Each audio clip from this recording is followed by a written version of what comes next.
रोशन की बिटिया भाग गई है। किसकी बिटिया भाग गई है मुझे तो पता नहीं है।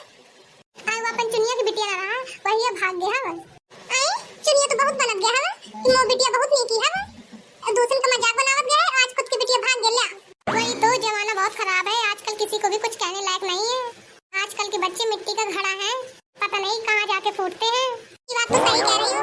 चुनिया बहुत कहती गई है ना कि मेरी बिटिया बहुत सही है, वो तो दूसरी की बिटिया को हमेशा बुराई करती थी, इसी वजह से तो भाग गई उसकी लड़की। वो लोग तो बिल्कुल गेट लगाए बंद किए हुए हैं, निकलते तक नहीं है शर्म की वजह से।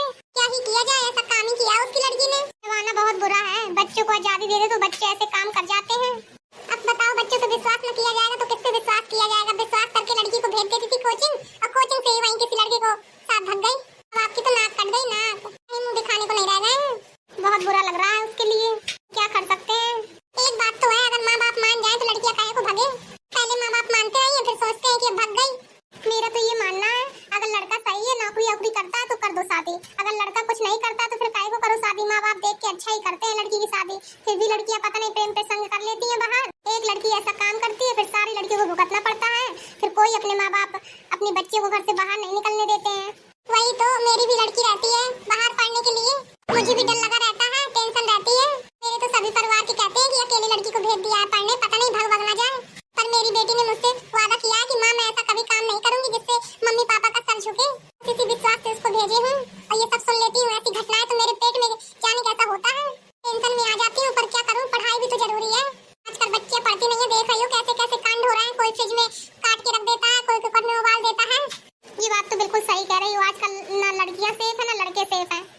अगर जीवन साथी अच्छा मिल जाता है तो जिंदगी संवर जाती है, और नहीं तो जिंदगी झंड हो जाती है। ये बात तो बिल्कुल सही कह रही हो। ये आजकल का प्रेम प्रसंग देख करके तो मुझे कभी कभी लगता है कि पहले जो बाल विवाह हो जाते थे वही सही थे। हाँ, ये बात भी सही कह रही हो, पर क्या ही कर सकते हैं। और तुम्हारी बहू नहीं दिख रही है, कहाँ है? अरे किचन में काम कर रही होगी। बहू, ओ बहू, देखो तो आंटी जी आई हैं। जी माँ जी, कौन सी आंटी जी आई हैं, बताइए तो।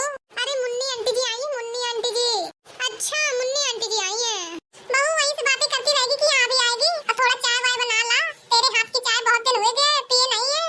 जी आंटी जी, राधे राधे। राधे राधे बेटा, राधे राधे। बहुत खुश नजर आ रही हो, क्या बात है? अरे आंटी जी, मैं तो हमेशा ही खुश रहती हूँ, जीवन में खुश रहना चाहिए, चाहे कितना भी दुख हो। खुश रहेंगे तो सब दुख कट जाएंगे ऐसे ही।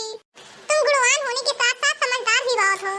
और नहीं तो क्या, बहू जो मेरी है, अब जब उसकी सास इतनी समझदार है, गुणवान है, तो उसकी बहू तो होगी ही। हाँ, ये बात तो तू सही कह रही है। अपने पूरे मोहल्ले में तुम ही तो एक होशियार हो, किसी की भी शादी होती है तुम्ही को हर कोई पूछता है, सब रीति रिवाज जानती हो। हाँ, इसलिए मैं अपनी बहू को भी सिखाती जा रही हूँ सारी रीति रिवाजें, कि कल के दिन मैं ना रहूँ तो कम से कम वो सबको रीति रिवाजें तो बताती जाए। अरे मम्मी जी, हर कोई अपनी रीति रिवाजें क्यों नहीं याद रखता है? क्या आप ही ने सबका ठेका ले रखा है?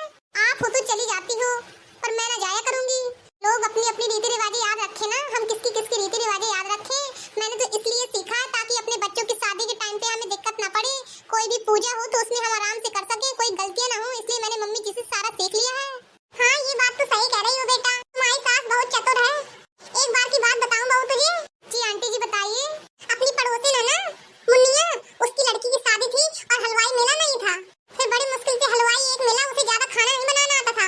उसने रसगुल्ले बनाए और सारे फूट गए रसगुल्ले। अब सब परेशान कि शाम को बारात आने वाली है, रसगुल्ले तो सारे खराब हो गए, कैसे सब काम होगा। रोने में लगी थी, तब तेरी सास पहुंची वहाँ पर। उसने उन्हीं बिगड़े हुए रसगुल्ले से नए रसगुल्ले बना दिए। तब थोड़ा सबकी टेंशन कम हुई। ऐसी है तेरी सास, इतनी गुणवान है कि खराब चीज से भी सही चीज बना देती है। हाँ आंटी जी, ये बात तो सही कह रही है। अब मैं भी अपनी सासू माँ से सीख रही हूँ थोड़ा थोड़ा चीजें। अरे तू भी क्या इतनी तारीफ कर रही है, अब भगवान की कृपा से थोड़ा थोड़ा कर लेती हूँ। तो बुढ़ापा आ गया, वो भी नहीं कर पाती, थकावट आ जाती है, जल्दी कुछ काम करती हूँ। और नहीं तो क्या, वही उम्र थोड़ी बनी रहेगी। जानती हूँ तूने कितना काम किया है अपनी जवानी में। बड़े बड़े भगवाने ऐसे उतार के रखे हैं सब्जी के, 4 लोग के कान काटे रही हो तुम। चलो अब बातें बहुत हो गई, मेरी तारीफ भी तुम लोगों ने बहुत कर दी है। 2 दिन बाद नवरात्रि आने वाली है, बढ़िया कोई नवरात्रि भजन आज करें क्या शाम में? तुम भी बढ़िया सब लोग को बुला लो, और शाम में आज बढ़िया मेरे यहाँ पर माता रानी के भजन गाएंगे। ये बात सही कह रही है मम्मी जी, अच्छा भी लगेगा। ठीक है, बढ़िया आज कर लेते हैं भजन। तो जा बहू, तू तैयार हो जा, बढ़िया अच्छे से तैयार होना, 4 चांदनी लग जाएगी एकदम। जी मम्मी जी। कमल के फूल से मैया हमें आवाज देती है, कमल के फूल से मैया हमें आवाज देती है, आवाज देती है मैया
देती